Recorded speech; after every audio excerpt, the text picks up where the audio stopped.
We are sorry, but we are experiencing a problem with our system.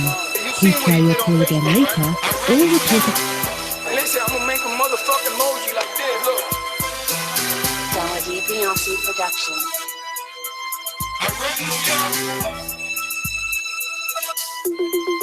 ThaBoxingvoice.com. All the guys want, I want what Mayweather got. I want what Mayweather got. You done bust your ass like Mayweather. It was ball. Go fight. My life has always been a fight. I sacrificed a lot to get to where I got to. You don't think you're being overly critical to a guy that took a body shot and didn't go down? That's no pressure. That's just my style. My style is to dominate. When I want to get the guy, I want to stop the guy. You know, my motto is man down. ThaBoxingvoice.com. Why you mad? I'm not saying the man can't take body shots. Wait for motherfucking March. We're gonna take this shit to the limit. Welcome back, ladies and gentlemen, We are to sorry, but we are another experiencing a problem. edition of the Boxing Voice, and we are live. It is 1 p.m. Eastern time, should be about 6 or 7 UK time, and we've done this show especially for our UK listeners and obviously all our listeners around the world. We did want to talk about this breaking news that Amir Khan and Kell Brook seem to be on target to be settling their differences finally after so much back and forth on the internet and in the media. These two look to be headed towards a direction where they will meet in the ring. So let's get on over to the good Sunshine State of Florida. Boxing MD, what's going on, brother? I know you want to sit in on this. We're going to head on over to Sunshine State.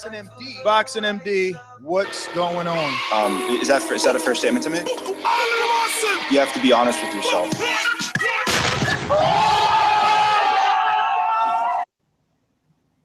Happy to be back, and the Boxing Voice is putting in that road work with this immediate reaction show. After both guys dared to be great in a lot of people's minds, they should dare to fight each other, because this is the fight that not only UK fans wanted to see, but boxing fans around the world wanted to see who is the best welterweight from the UK. Now, Khan is being a bit disrespectful. As you can see here on our thumbnail, he makes it clear that he is with the same guy to smash Kell Brook's face. And to the left of him is obviously the guy that's going to, what did he put there? Rock Kell Brook or something like that? I don't know. But the point is, he says standing next to him is the next guy to smash Kelly Brook's face. So Amir Khan standing next to Gennady Golovkin. We all know what Gennady Golovkin did to Kell Brook.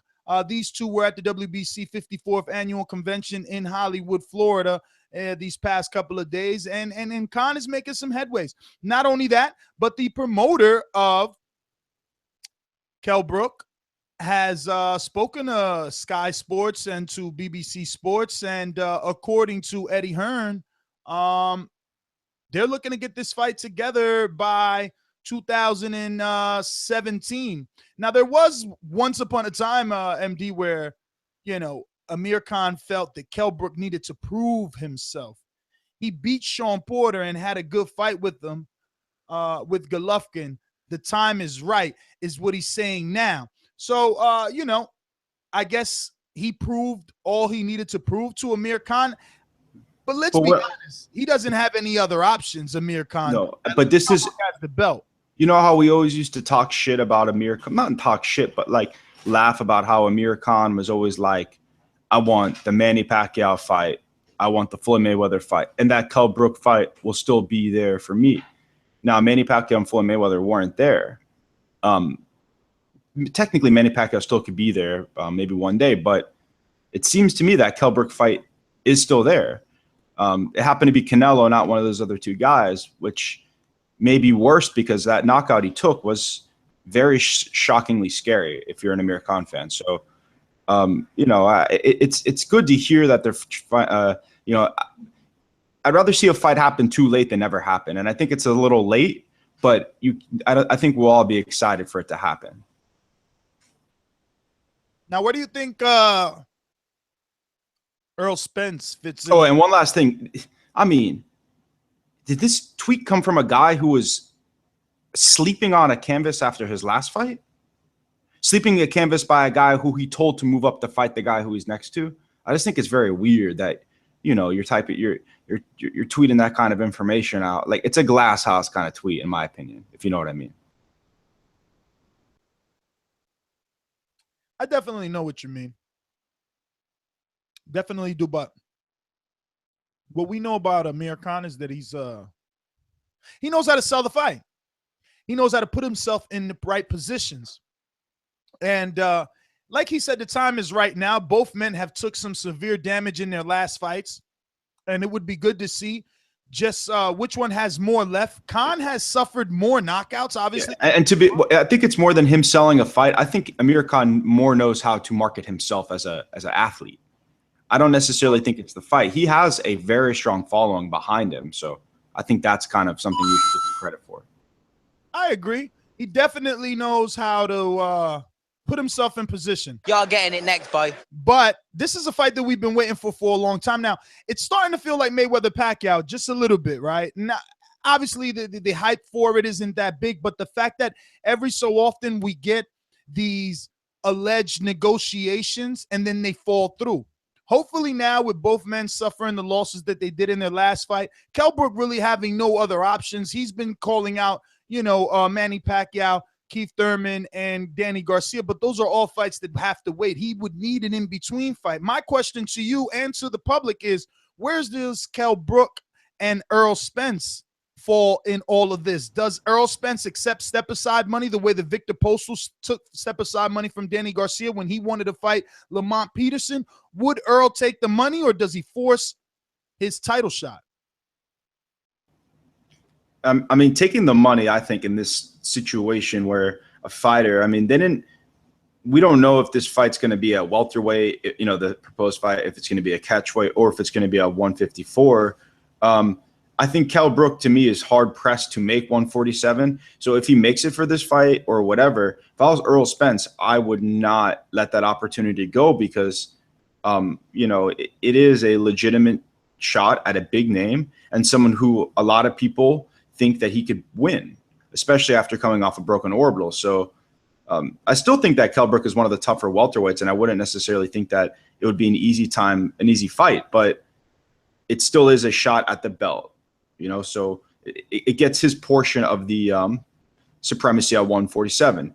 Now, fighters have seen other fighters take step-aside money where they don't really have a choice, but I think the biggest issue is that I think Kell Brook eventually will be fighting at a higher weight. So he might, in other words, he might take the step-aside money, they might fight, and then he might go, fuck it, I'm moving up. So. Yeah. And that's something that I could see. Which is the exact, I'm not hating, but it is the exact same thing that Danny Garcia did with Postal. It is something I see can happen. Oh, no. I guess I put this one upside down. That sucks. Well, that was Kell Brook's response. And let's see if I can pull it up on my own and just give it to you guys. So Kell Brook responded something like, and I'm paraphrasing until I can pull this thing up. It's hilarious, though. I really wanted you guys to see it. He says something like, I'm glad to see Amir Khan has woken up from his sleep. Glad you've woken up from your last KO. I believe our teams are talking. I look forward to sending you back to sleep. Hashtag Queen Kardashian with a bunch of sleeping Z emojis. So definitely the Brookster knowing how to entertain us. This is the type of boxing that I like, though, to be honest with you, man. I like people to entertain me this way. Here, I'm sharing it there with you guys so you can get your own look at it. And you could scroll up even a little more, too. Like, show them the other stuff that he retweeted. I think the one with Virgil's even funnier. Go up a little bit. Well, I actually cut this one out, so I don't have his whole feed there. How funny is that one, though? You know what I'm talking about? No, I didn't see it, but regardless, I mean, it's so I'll describe it. I'll describe it really quickly. He has somebody, he retweeted somebody who, obviously he didn't say it himself, but obviously when someone retweets something, going through their, social media. It's a picture. It's like 3 pictures of Virgil holding Amir Khan, kissing him on the head, holding him, and holding him again. And he goes, when you ran out of excuses and finally have to fight at Special K, Kell Brook. So he's going after him. And, Amir Khan was the first one to, attack him. So he's counterpunching pretty strong. And, he has a lot of, when you have a meme of you getting knocked out, you have a lot of ammunition to fight you the next round. So, There's still plenty of people that think that the speed of Khan is going to affect Kell Brook. What about you? I think that I like to look at odds sometimes. The odds are pretty close for this fight. And I'm a little confused by that because I think that the punch resistance, living to fight another day is exactly what I think Kell Brook's team did when he fought Golovkin, because you don't want him to be a Margarito, a fighter who doesn't necessarily have to have the most power, make that eye swell up a little more. Even Amir Khan, who's not a power puncher, with his speed could damage that eye. But I think Amir Khan's punch resistance at this point of his career couldn't be getting better after that knockout. And when you see someone like Chris Algieri, right, hurt him, I would definitely favor Kell Brook in this fight. Yeah, I mean, everybody's kind of hurt Khan at this point. His only hope is to stay away. We're going to open up these phone lines. Remember, that number is 1-425-569-5241. And for all our international listeners from any country, you can add Nestor Gibbs on Skype. If you're watching this on YouTube, this is a spontaneous immediate reaction show. Hit that thumbs up button to show that you appreciate the content coming from this channel. We're going to go to 415. I believe this is Larry in San Francisco. Larry, talk to us.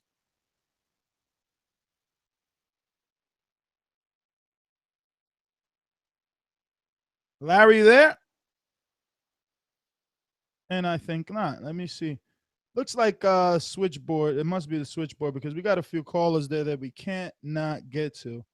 Yep. So hit us up on Skype. Larry, you do have the Skype. Add Nestor Gibbs on Skype if you want to talk. That sucks. Right when we do a show specifically for UK listeners, phone lines is down. But our international line is up. So definitely hit us up there. So MD, I guess we can wrap it up and you can just let me know how, I guess, confident are you that this one gets made? Well, I think anybody who called in Blog Talk quickly, you guys could call on Skype. We could get to before we're out. If you guys want to give your immediate reaction. But you asked me what? How did you ask me again? Well, I asked you, are you confident that this one actually happens? Well, yes and no. I think that Kell Brook wants it. I just don't know how much Amir Khan really wants it. He's had opportunities to fight him before. I don't know. I want to be not as confident that it's happening. So when it happens, I'm happy rather than be ignorantly optimistic, because I think this is a fight that we've been hearing about for 4 years, Ness? Is that fair to say? I don't know. 4 sounds excessive, but I would say at least the last 2, maybe 3. Yeah, 2 or 3 years. And they took a very similar path in, like I said, daring to be great. And I think that the damage that Amir Khan took was worse, because that type of knockout, especially when you don't have a great chin, definitely has a detriment on your career going forward. So I don't know. I don't know why people would think that Amir Khan would win. I just don't see it. Like, is it the speed? Is it his boxing ability? Like, I always think that speed, because especially, the diehard Khan fans, you seen what Khan did to Canelo. So they're gonna definitely say the speed. But listen, let's wrap it up and have you guys drop all your comments in the comment section below as this news continues. We'll follow it closely and keep you guys updated so that you don't have to do any of the internet crawling yourselves. We'll bring it to you obviously on TBV podcast form. I want to thank the good doctor for taking time out of the what are you in over there? The internship finals. Oh, weren't you a resident already or something like that? No, residence after. No, I'm studying. Don't worry about it. I don't need to. Well, yeah, he took. But listen. I think the point that Ness is trying to make, and I think that you guys all will benefit from you guys sharing, liking, hitting thumbs up, contributing in any way you guys can to the Boxing Voice, because the more accessibility and the more help and support we get from you guys, the more shows we could, get. Like, our goal is so that, like Ness said, that we could be, the filter so you guys get news on a daily basis. So, keep doing your thing and join Patreon and do whatever you guys feel appropriate. Definitely check out Patreon. Support us on Patreon for all exclusive content. Our Patreons are really the decision makers. You can ask them themselves. But we want to thank everyone. I am your host, NessGTO. Find me on Twitter and Instagram at NessGTO. And the good doctor? You can find me at BoxingMD1 on Twitter. Later.